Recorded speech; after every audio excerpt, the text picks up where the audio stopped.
Hello दोस्त, जय हिंद। आज के इस वीडियो में हम जानेंगे वायुमंडल की संरचना के बारे में और वायुमंडल में कितने किलोमीटर पे कौन सी मंडल पाई जाती हैं। उन पाँच छः जो मंडल होते हैं उसको हम जानेंगे। तो वहाँ पे जो विभिन्न कॉम्पिटिटिव एग्जाम होती है वहाँ पे इससे क्वेश्चन पूछ लिया जाता है, और जो एग्जाम में पूछा गया क्वेश्चन है वहाँ से हमने यहाँ पे लिया है। तो आप लोग इसी प्रकार वीडियो में बने रहें और कंटिन्यू रिविजन करते रहें, ताकि आपको कभी भी एग्ज़ाम में कोई भी त्रुटि ना हो और अपना एग्ज़ाम अच्छे से क्रैक कर पाएँ। तो चलते हैं अपने प्रश्न की तरफ, आप लोग भी ध्यान दें। तो क्षोभ मंडल के ऊपर कौन सा मंडल पाया जाता है? तो आप लोग भी बताने का प्रयास करें कि क्षोभ मंडल के ऊपर कौन सा मंडल पाया जाता है, इसमें कौन कौन सी घटनाएं घटित होती हैं। तो ये सब आप लोग भी जानने का प्रयास करें। तो क्षोभ मंडल के जो ऊपर होती है वो समताप मंडल पाई जाती है, और क्षोभ मंडल क्या है? सबसे निचली परत है।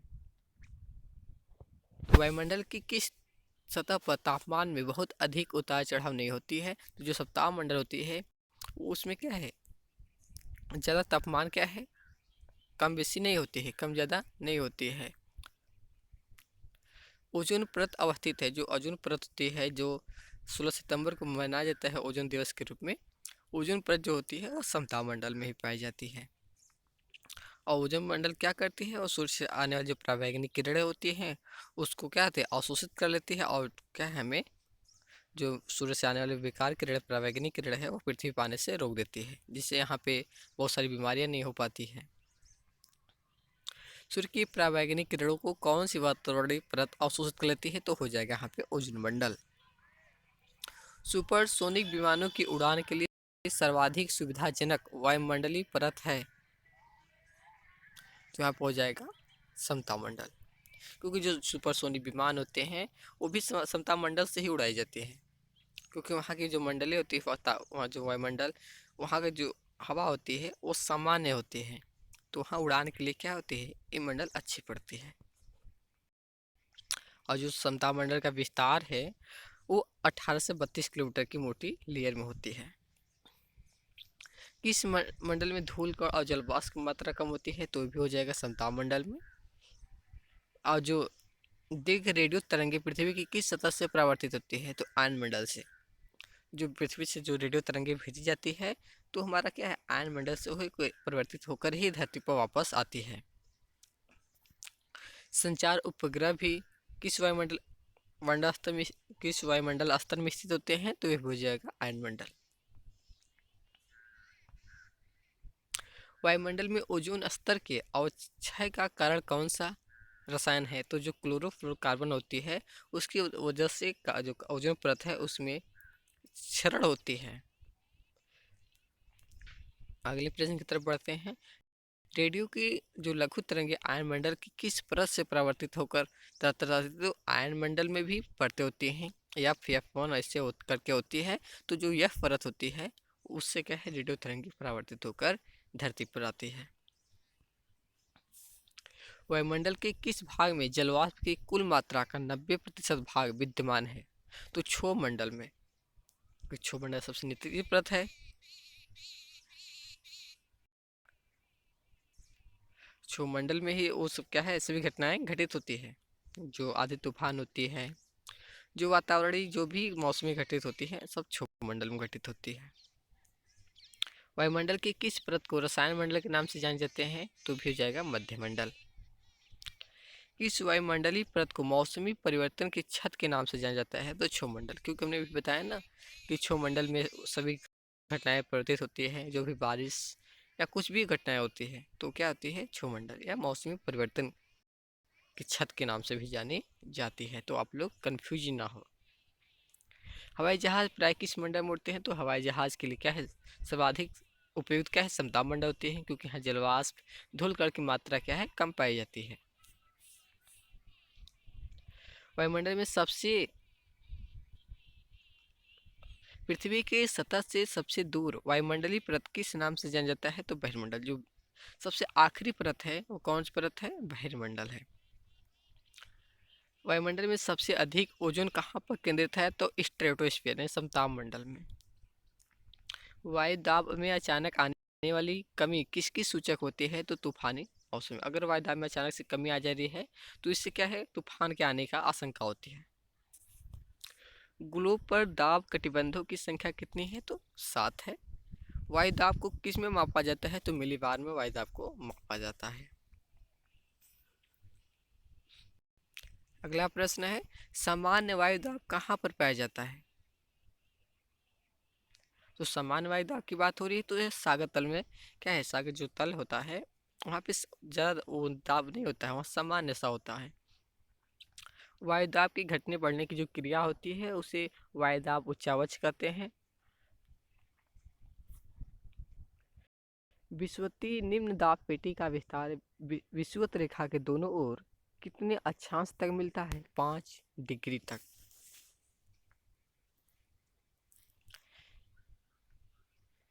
डोलड्रम पेटी का विस्तार सामान्यतः पाया जाता है कितना डिग्री से कितना डिग्री तक भी, तो जो 5 डिग्री एन से होता है वहां से लेकर 5 डिग्री इस तक क्या होता है कि जो हमारा डोलड्रम पेटी होता है पाया जाता है, वहां तक इसका विस्तार होता है।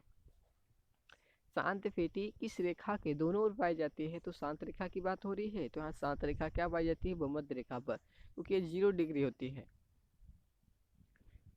0 डिग्री को भूमध्य रेखा कहा जाता है और यहीं पे क्या है, शांत पेटी रेखा पाई जाती है। शांत पेटी किस रेखा के दोनों ओर पाई जाती है, तो भूमध्य रेखा यानी जो 0 डिग्री है उसके ऊपर और उसके नीचे क्या है, शांत पेटी होती है। तो आप लोग बीच में कंफ्यूज ना हो, बात हो रही है शांत पेटी की तो आप जान जाएंगे 0 डिग्री भूमध्य रेखा होती है, उसके ऊपर और नीचे क्या है, शांत रेखा होगी। विश्व के सभी उष्ण मरुस्थली किस पेटी में पाए जाते हैं, तो मरुस्थली होती है तो यह उपोष्ण कटिबंधी उच्च दाब पेटी में होती है।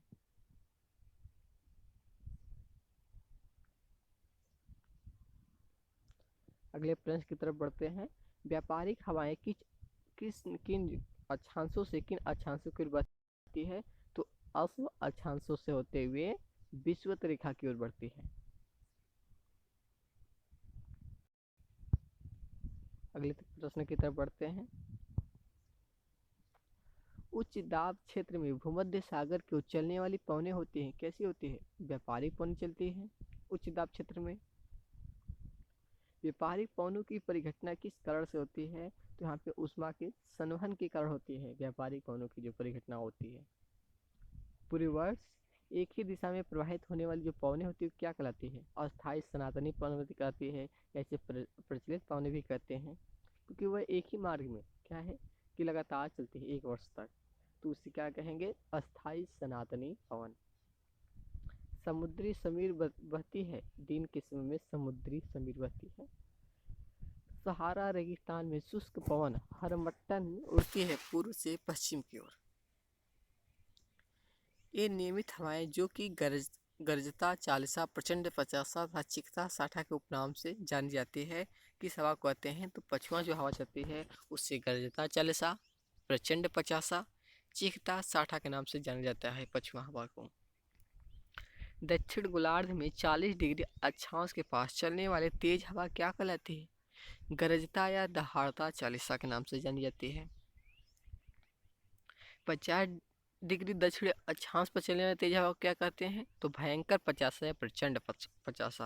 अब 50 डिग्री अक्षांश अगर चल रही है तो उसे हम भयंकर पचासा या प्रचंड पचासा कहेंगे, और जो दक्षिणी गोलार्ध के 40 डिग्री अक्षांश के पास से चल रही है तो गरजता यानी दहाड़ता चालीसा कहेंगे।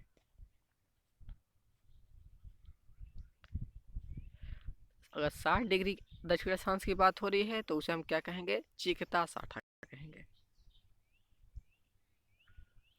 उच्च दाब क्षेत्र से निम्न दाब क्षेत्र की ओर चलने वाली हवाएं क्या कहती है, मानसूनी हवाएं कहती है। अल्पस पर्वत के उत्तरी भाग में बहने वाली उष्ण शुष्क स्थानीय हवाओं से वो क्या कहा जाता है, तूफान यानी स्विट्जरलैंड। ये क्या है, फान जो है कि स्विट्जरलैंड में बहती है हवाएं। अर्जेंटीना के पंपास क्षेत्र में उरुग्वे की ओर से प्रचंड वेग से चलने वाली ठंडे हवाओं को क्या कहा जाता है, तो पैम्पीरा के नाम से जाने जाते हैं। और न्यूजीलैंड में उच्च प्रत्येक क्षेत्रों से उतरने वाली जो गर्म शुष्क एवं धूल भरी स्थानीय हवा किस नाम से जानी जाती है? तो नॉर्वेस्टर। संयुक्त राज्य अमेरिका के पश्चिमी तट से प्रारंभ होकर रॉकी पर्वत को पार करके नीचे उतरने वाली गर्म एवं शुष्क हवा किस नाम से जानी जाती है? तो यहाँ पे हो जाएगा चिनूक। यूरोप में जूरा पर्वत से जिनेवा झील की तरफ रात्रि में चलने वाली शीतल एवं शुष्क पवन को किस नाम से जाना जाता है? तो जुरान के नाम से। रॉकी पर्वत के पूर्वी ढलानों पर उतरने वाली हवा को संयुक्त राज्य अमेरिका एवं कनाडा में क्या कहा जाता है? तो चिनूक के नाम से जानी जाती है। कौन सी वायुमंडल स्विट्जरलैंड में उत्तरी अल्प्स के विमुख ढाल पर बहती है? तो फान। कौन सी स्थानीय पवन इटली में रक्त की वर्षा लाती है? तो सिराको। क्या स्थानीय पवन है इटली में रक्त की वर्षा लाती है? तो सिराको हो जाएगा। कौन सी पवन हिमभाजी के नाम से जानी जाती है? तो चिनिक हो जाएगा। कौन सी स्थानीय पवन डॉक्टर वायु भी कहा जाता है? तो हरमट्टन को। मट्टन क्या है? डॉक्टर वायु कहा जाता है। कौन सी गर्म स्थानीय पवन कैलिफोर्निया में फल के बगीचों को काफी नुकसान पहुंचाती है? तो सांता आना। कैलिफोर्निया कहाँ है? अमेरिका में है। अमेरिका की क्या शहर है? कौन सी स्थानीय पवन अफ्रीका में गिनी तट के लोगों को आर्द्र मौसम में राहत प्रदान करती है? तो यह हो जाएगा हरमट्टन। आगे देखते हैं।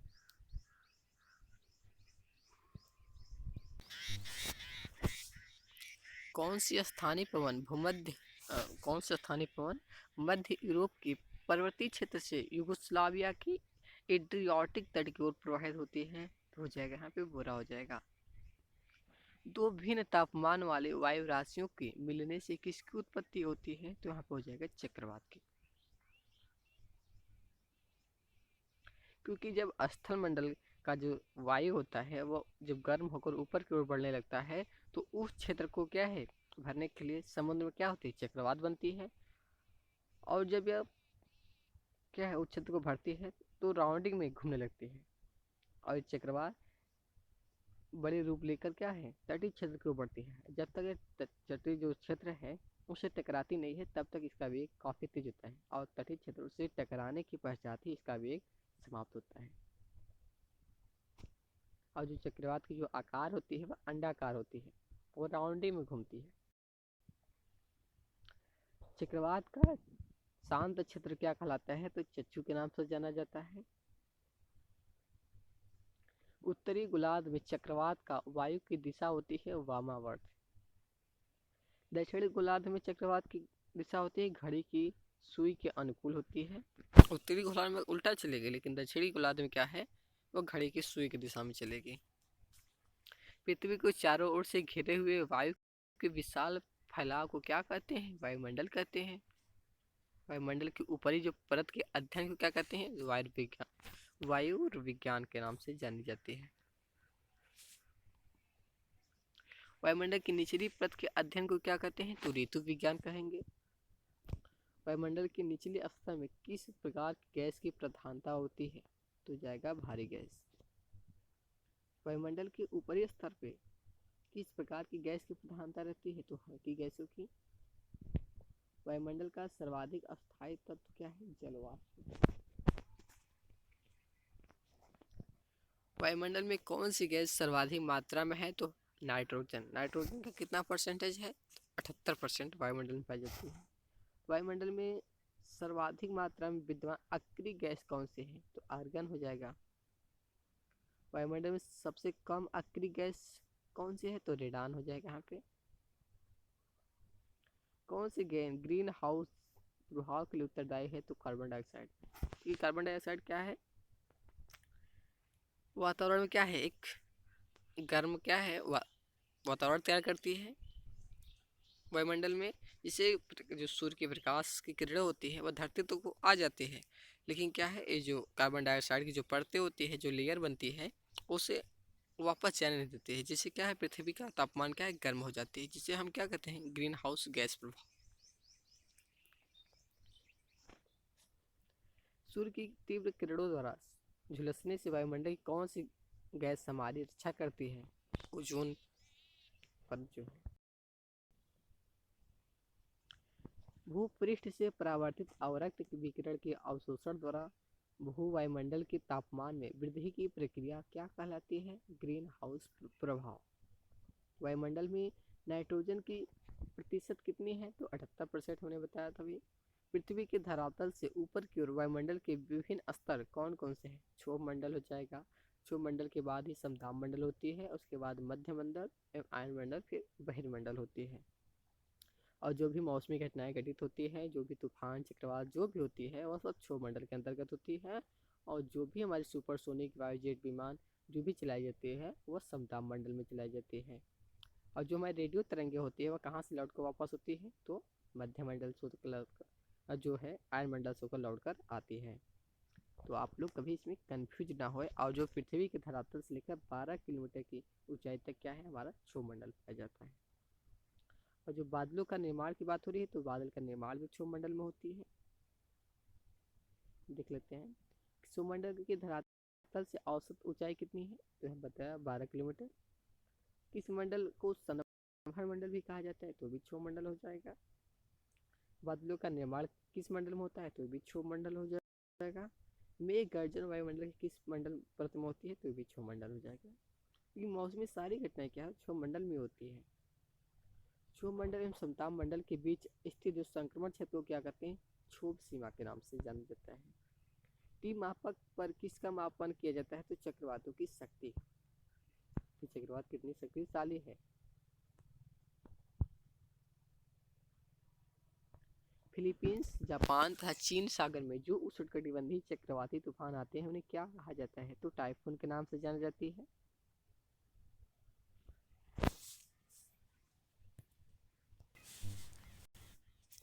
मिसिसिपी घाटी में कौन से चक्रवात चलते हैं? तो टॉर्नेडो। उष्णकटिबंधीय चक्रवातों को ऑस्ट्रेलिया में किस नाम से जाना जाता है? तो विली विली विली के नाम से। किस हवा में चक्रवाती गति का अभाव पाया जाता है? तो पेपागयो में चक्रवातों की उत्पत्ति से संबंधित जो ध्रुवीय होता है। वाताग्र सिद्धांत का प्रतिपादन किसके द्वारा किया गया? जे वर्कनिज द्वारा। पृथ्वी के वायुमंडल का सर्वाधिक घनत्व कहाँ पर होता है? क्षोभ मंडल में हो जाएगा यहाँ पे। वायुमंडल में दैनिक मौसम परिवर्तन किसके कारण होती है? क्षोभ मंडल के कारण। टाइफून नामक चक्रवात से कौन सा क्षेत्र प्रभावित होता है? चीन सागर। क्योंकि जो फिलीपींस होती है उस एरिया में, चीन में फिलीपींस जो जापान क्षेत्र उधर के एरिया है, तो उस एरिया में क्या होता है? टाइफून नामक चक्रवात आती है।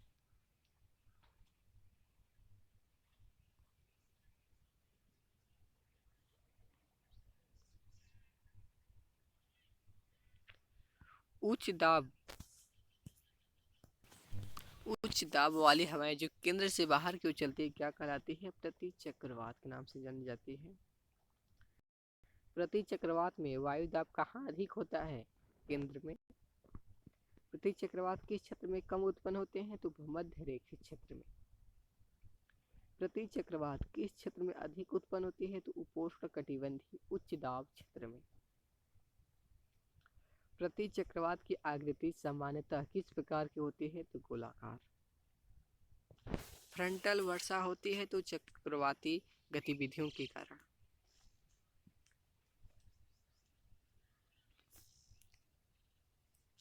कौन सा चक्रवात सर्वाधिक विनाशकारी होता है?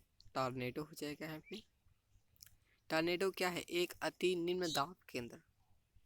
डोल ड्रम क्या है? तो भूमध्य रेखा के आसपास जो अल्प दाब का क्षेत्र होता है जिसे शांत क्षेत्र भी कहते हैं उसे डोल ड्रम के नाम से जाने जाते हैं। मोती का माता किसे कहा जाता है? पचाव मेघ को। कौन सा मेघ अत्यधिक वर्षा के लिए प्रख्यात है? वर्षा स्तरी।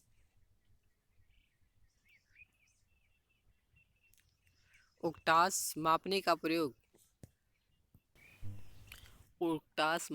प्रयोग किसके मापने के लिए किया जाता है? तो मेघाच्छादन की मात्रा को नापने के लिए। मेघ प्लस आच्छादन किसे कहते हैं? नेफी मीटर से किसका मापन किया जाता है? बादलों की दिशा एवं उसकी गति को। वायुमंडल में कौन सा मेघ सर्वाधिक ऊंचाई पर निर्मित होता है? पश्चात मेघ। रेशेदार दिखाई देने वाले मेघ को क्या कहते हैं? पचाव हो जाएगा। किस मेघ का शीर्ष गोभी के फूल के समान प्रतीत होता है? तो कपासी मेघ हो जाएगा यहाँ पे। विषुवतीय प्रदेश में सामान्यतः कौन सा मेघ देखने को मिलता है? तो कपासी मेघ हो जाएगा। त्वरित झंझा एवं मूसलाधार वर्षा किस मेघ की विशेषता है? कपासी वर्षा मेघ की।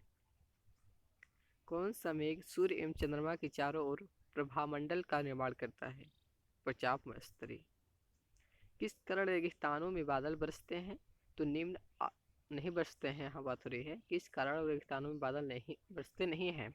निम्न आर्द्रता के कारण। भूमध्य रेखीय प्रदेश में किस प्रकार की वर्षा होती है? संवहनी वर्षा होती है। अगला प्रश्न है, शीतोष्ण कटिबंधीय क्षेत्रों में सामान्यतः किस प्रकार की वर्षा होती है? तो चक्रवाती वर्षा होती है। किस क्षेत्र में जाड़े की ऋतु में ही वर्षा होती है? तो यहाँ पे हो जाएगा भूमध्य सागरीय क्षेत्र। भूमध्य सागरीय क्षेत्र के कारण क्या होती है? जाड़े के मौसम में ही वर्षा हो जाती है। किस क्षेत्र में सालों भर वर्षा होती है? तो भूमध्य सागरीय क्षेत्र, जैसे हमारा क्या हो गया असम क्षेत्र लेते हुए, उधर क्या होती है वर्षा, जो मासिक होती है वहाँ सब क्या भूमध्य सागरीय क्षेत्र के कारण क्या होती है? वर्षा होती है। समान वर्षा की मात्रा वाले स्थानों को मिलाने वाली रेखा को क्या कहने वाली रेखा को क्या कहा जाता है? आइसो हाइट के नाम से। जो समान वर्षा की मात्रा को, जो स्थान है उस स्थान को मिलाने वाली रेखा को। इस प्रकार की वर्षा बिजली की चमक एवं बादलों की गरज के साथ होती है। तो संवहनी वर्षा होती है। विश्व में अधिकांश वर्षा किस रूप में होती है? तो पर्वतीय वर्षा हो जाएगी। विश्व में सर्वाधिक वर्षा की बात हुई कहाँ होती है? तो मासिनराम। कृत्रिम वर्षा में किसका प्रयोग किया जाता है? सिल्वर आयोडाइड का। सिल्वर आयोडाइड क्या है? बादलों को छिड़का जाता है, जिससे क्या होती है बादलों का जो पानी होता है वो जमीन पे गिर जाता है, इसलिए इसे कृत्रिम वर्षा कहते हैं। विश्व का सर्वाधिक शुष्क स्थल है अटाकामा। वृष्टि छाया प्रदेश किस से कहते हैं? पर्वतों के पवनाभिमुख ढाल को। तो गाइस, आज का वीडियो इसी का हम समाप्त करते हैं।